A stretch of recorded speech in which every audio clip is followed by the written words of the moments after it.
Kaixo, ongietorri jakindunera.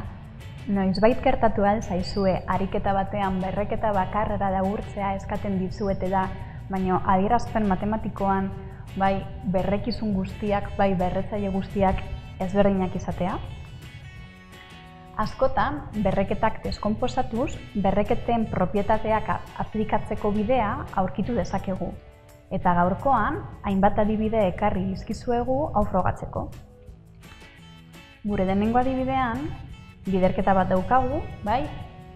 Bider 5, bider 8, bider 7, bider 16.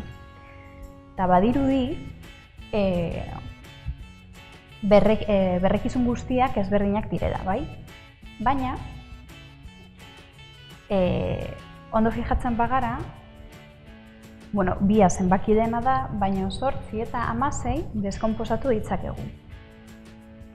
Alde batetik, 8, zati bi lau da, zati bi bi, zati bi bat. Beraz, 8 berdin bi berri 3, bai?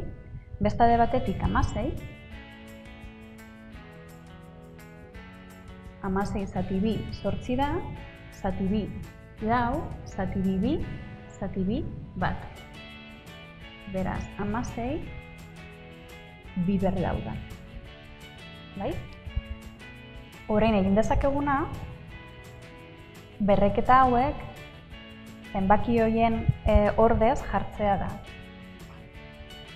Bider 5 dagoen bezala kopiatzen dugu, 8aren ordez, adierazpen berreketa moduan adieraziko dugu, bai? Bi kubo, bider 7 dagoen bezala, eta 16 berreketa moduan jarriko dugu, bi berri lau. Hemen daukaguna, lau berreketen biderketa da, baina berreketa horien berrekizuna berdina da. Beraz, berreketen propietateak aplikatu ditzakegu. Berrekizuna idatzi eta berretzaile guztien batuketa egingo dugu. 5, gehi 3, gehi 7, gehi lau. Hau da, berreketa adierazpen hau laburtuta, berreketa hau edituko ditzateke. 2 ber 5 gehi 3 8, gehi 7 15, gehi lau 19. Ikus dezagun beste adibide bat. Kasu honetan, zatiketa bat daukagu, 16 ber 3, zati lau ber 5. Badakigu 16 bi ber daudela, baina kontuz, hemen dagoeneko berretzaile bat daukagu. Beraz, 16aren ordez bi ber lau idatziko dugu, eta 16ak zuen berretzailea idatziko dugu be. Lauaren ordez, laua be deskonposatu dezakegu, badakigu lau bi ber bi dela, ezta? Beraz, lauaren ordez, bi ber bi, eta zeukan berretzailea idatziko dugu. Orain, berreketa baten berreketa, zati, berreketa baten beste berreketa bat daukagu. Zer egin behar dugu orain? Lehenik eta behin parentesiak kendu. Horretarako, berrekizuna idatzi, eta lau bider 3 egingo dugu, eta bestetik, berrekizuna bi bider 5 berretzailean. Kalkuloak egiten ditugu, bi ber 12, zati, bi ber 10. Halako zatiketa bat daukagunean, berrekizuna idazten dugu, berretzaileak kendu,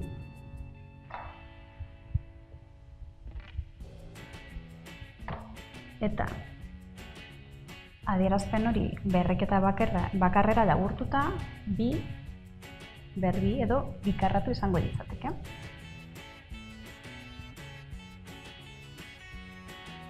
Kasu honetan, berreketa baten berreketa, berrekizuna 3 da zenbaki deena, baina 27 eta 9 deskonposatu ditzakegu. 27 zati iru bederatzi da, zati iru iru, zati iru bat. Beraz, 27 berreketa moduan iru berriru. Eta bederatzi, dakizuenez, iru berbi, iru karratu. Beraz, lehenengo berreketa dagoen bezala kopiatzen dugu. 27aren ordez, iru kubo idazten dugu. Bederatziaren ordez, iru karratu, baino kontuz, hemen bederatziak bazeukan berretzaile bat. Beraz, hoedan adierazten dugu. Aurrekoan bezala, berreketa baten berreketa, berrekizuna kopiatu eta berretzaileak biderkatu. Iru berriru dagoen bezala kopiatzen dugu, berreketa baten berreketa, berrekizuna kopiatu eta berretzaileak biderkatu. Iru ber sei, bider, iru ber hiru, bider, iru ber zortzi. Berrekizun bera duten hiru berreketen biderketa daukagu hemen, egin behar duguna, berrekizuna kopiatu eta berretzaileak batu. 6 gehi iru bederatzi, gehi zortzi 17, beraz. Gure adierazpena berreketa bakarrean adierazita, iru ber 17. Azkenengo kasu honetan, zaurkitzen dugu. Bi zenbaki denak ezin ditugu deskonposatu, ezberdinak dira eta berretzaileak be ezberdinak dira. Printzipioz hau ezin dugu gehiago laburtu. Kalkulatu dezakegu adierazpen horren zenbakizko balioa, baina ezin dugu gehiago laburtu. Beraz, holan utziko dugu. Hauxe izan da guztia. Gogoratu, web orrialdean eta YouTuben jarraitu jakindun.